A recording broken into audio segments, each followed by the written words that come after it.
സിനിമയാണ്, നമ്മൾ ഇങ്ങനെയും വരും ഇങ്ങനെ ഇങ്ങനെ പോയിക്കൊണ്ടിരിക്കുന്ന ഒരു ഇൻഡസ്ട്രിയാണ്.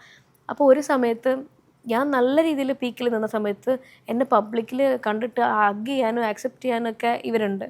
അതേ സമയത്ത് എനിക്കൊരു സിനിമ ഇല്ലാണ്ട് ആർക്കും മൈൻഡില്ല. ആ സമയത്ത് എന്നെ കണ്ടു കഴിഞ്ഞാൽ അറിയത്തില്ല, ഇങ്ങനെ ഈ ഭയങ്കര വിഷമമായി. പിന്നെ ഏതൊരു പടം ക്ലിക്കായി വന്നപ്പോഴത്തേനും വീണ്ടും ശാലിൻ എന്നൊക്കെ പറഞ്ഞ് കെട്ടിപ്പിടിക്കും. അപ്പോൾ എനിക്ക് മനസ്സിലാവുന്നില്ല. അപ്പം എനിക്ക് പോകെ നമുക്ക് വിഷമായി.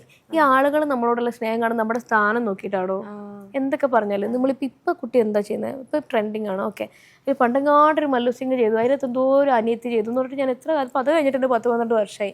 അപ്പം ഇതിന് നമുക്ക് അങ്ങനെ ഓടാൻ പറ്റത്തില്ല പെട്രോളിലും, മനസ്സിലായില്ലേ? അപ്പം എനിക്ക് ഇപ്പം എത്ര പരിചയമുള്ള ആളാണെങ്കിലും പോയി ഇത് ചമ്മല. കാരണം നമ്മൾ വിചാരിക്കുന്ന പോലെ ഞാൻ അങ്ങനെ ചെയ്യാറില്ല, പക്ഷെ എല്ലാവരും അങ്ങനെ ആവണം നമുക്ക് പറയാൻ പറ്റില്ല അല്ലേ? അത് ആക്സെപ്റ്റ് വിഷമിച്ചിട്ടുണ്ട്, കുറേ വിഷമിച്ചിട്ടുണ്ട്. എന്താ മൈൻഡ് ചെയ്യാത്ത ആൾക്കാർക്ക് ഇഷ്ടമല്ലേ, എന്താ ഞാൻ എന്ത് തെറ്റാ ചെയ്തേ, ഞാൻ ഇങ്ങനെയൊക്കെ ചോദിച്ചിട്ടുണ്ട്. ഞാൻ എൻ്റെ അടുത്ത്, അതായത് എൻ്റെ ഫ്രണ്ടാണെന്ന് പറയുന്നത് വളരെ മോശമായിട്ടുള്ള കാര്യമാണോ എന്താ എനിക്ക് മനസ്സിലാവണില്ല. അപ്പം പിന്നെ മനസ്സിലായി പെട്ടെന്ന് ഈ പറയുന്ന ഈ സെൻസേഷൻ ആയി കഴിഞ്ഞപ്പോഴത്തേനും ഈ പരിചയമില്ലാത്തവരൊക്കെ നമ്പർ തപ്പി പിടിച്ച് വിളിക്കാൻ തുടങ്ങി. അത് വേറെ കാര്യം. അപ്പം ഇത് സമൂഹം അങ്ങനെ, നമുക്ക് സമൂഹത്തിന് നന്നാക്കാനൊന്നും പറ്റത്തില്ല.